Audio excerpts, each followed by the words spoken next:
মোহাম্মদ রাফিউল ইসলাম। আমি সহকারী রাজস্ব কর্মকর্তা হিসেবে আছি। কতদিন যাবত বেনাপোলে আমি আনুমানিক 7 মাস যাবত আমি বেনাপোলে আছি। 31 নম্বর ওয়েব্রিজ স্কেলে আমি ডিউটিরত ছিলাম। আনুমানিক রাত 8টার দিকে আমি আর আমার এক বন্ধু ভ্যানে করে এমনিই ঘুরতে বেরিয়েছিলাম পেচর বাউরের দিকে। আচমকা 3 জন মোটরসাইকেলে করে এসে আমার পিছনে এলোপাতাড়ি আমাকে অ্যাটাক করা শুরু করে। আমি কিছু বুঝে ওঠার আগেই তারা আমার উপর আক্রমণ করা শুরু করে। যখন আমি বিষয়টা বুঝতে পারি যে তারা আমার উপর আক্রমণ করেছে, তখন আমি দৌড় দিয়ে সামনে চলে যাই।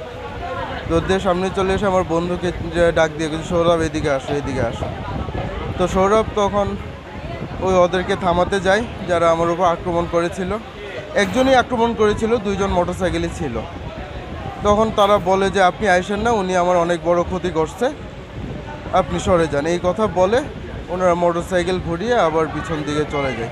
কারণ আমার বন্ধুকে ডাকি, বন্ধু তখন ওদেরকে ফিরাতে যায়, তখন ওকে বলে যে আপনি আইসেন না, ও আমার অনেক বড় ক্ষতি করেছে, আমি নাকি তাদের ক্ষতি করেছি। কিন্তু আমার জানা মতে তো আমি কার ক্ষতি করলাম সেটাই আমার মাথায় ঢুকতেছে না।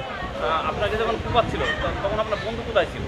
বন্ধু ভ্যানের উপরেই ছিল, 2 পাশে 2 জন ছিলাম, ঠিক আছে। ও ভাবছিল যে আমাদেরই পরিচিত কেউ হয়তো, কিন্তু আমি ভ্যান থেকে তখনও নামি নাই। যখন আমি বুঝলাম যে আমার উপর অ্যাটাক হয়েছে, 2-3টা হয়েছে, আমি হাত দিয়ে খালি ঠেকাইছি।